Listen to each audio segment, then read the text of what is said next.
Dul, lulutan. Luto na.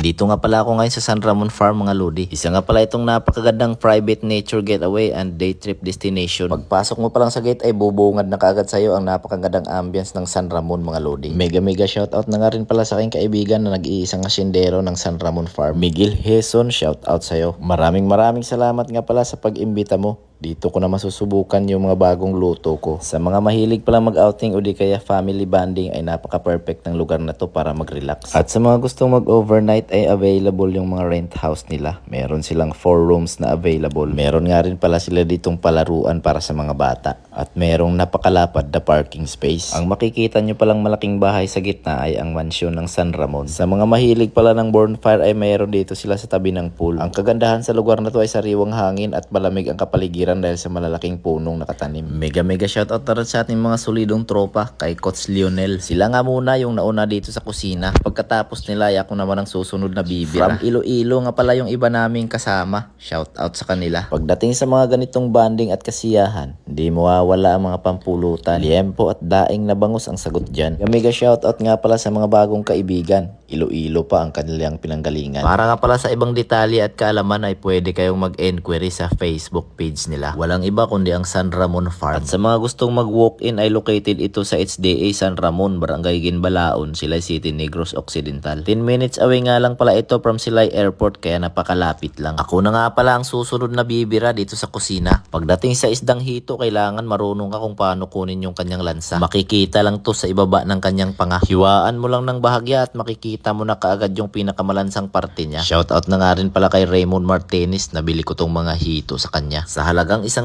lang ay napakarami na. Sulit na sulit naman dahil ang tataba at ang lalaki pa. Kaya sa mga gustong bumili dyan, kontakin nyo na siya. Samahan mo kami kay Dongalan TV sa pangingisda ng ligaya ang ngiti. Hampas ng alon, musika sa puso. Tara na't magsaya, halina tumungo. Reo, ang balto ni Uncle Jod kung lapit ka de. Daan lang. Pag layo ka de. Daan na lang Japon. Hindi pag-intrahin namin pantat. Oo. Kaya kabudlay kayo mag-intra kapag hindi tamon. Ha? Reo, tilawat ha. Ah, Hindi ko lang silang. oh, crispy pa.